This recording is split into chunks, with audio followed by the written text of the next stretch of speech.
Hi, I'm Brian.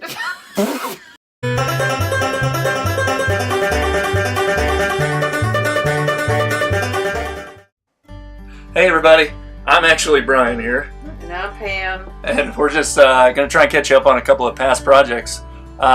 This is the shed going up. Is kind of one of the first things we did after we got here and set the trailer up. So we could have a little bit of access to some of our stuff. You know, the rest is in town in a storage unit, but we wanted to have some stuff close, so this was an attempt to do that. We just kind of put up a Home Depot shed.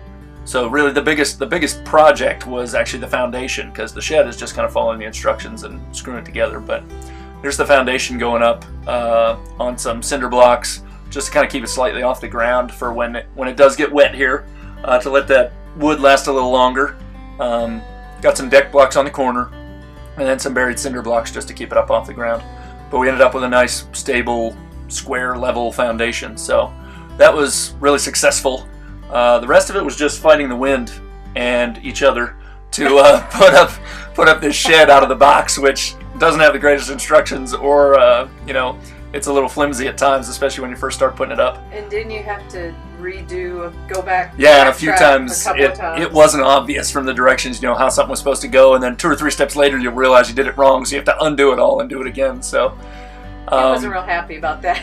We've got some reused plywood there from some shelving, some garage shelving we had in our house before we sold it. That is not actually from an episode of CSI Benson.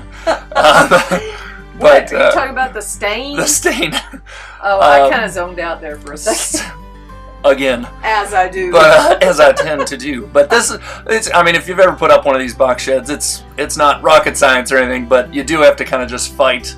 It's sort of falling apart until you get some structure there, and we had to fight the wind. It almost imploded one time. It literally, yeah, so that stuff's pretty thin, and we got a couple good gusts, and there were times when those things sort of blew over, and they'll bend really quickly if they fall over, so that was really most of the battle. It wasn't, it's not really technically difficult to put together, but it's pretty flimsy until you get all the pieces together. It's actually pretty nice once you get it all constructed, but along the way, it can be pretty flimsy, so it takes, several sets of hands. The more sets of hands you can get for one of these things, the better.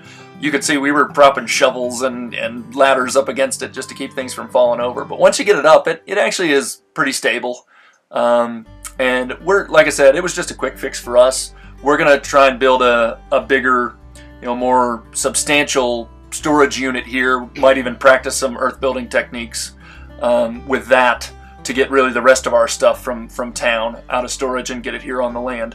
But this was just to try and get a couple of things, and it's not super airtight or anything, around the bottom.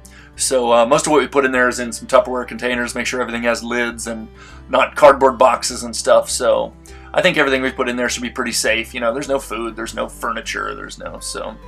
They might have a couple of little animals crawling. We may have a few critters in there. I heard something today. So that will happen, and I think that's okay. I've heard some things.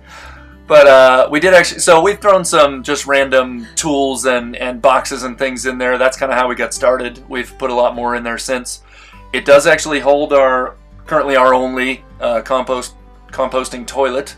Really, the composting happens out in the bin, which we did a previous video in. But that is our box toilet.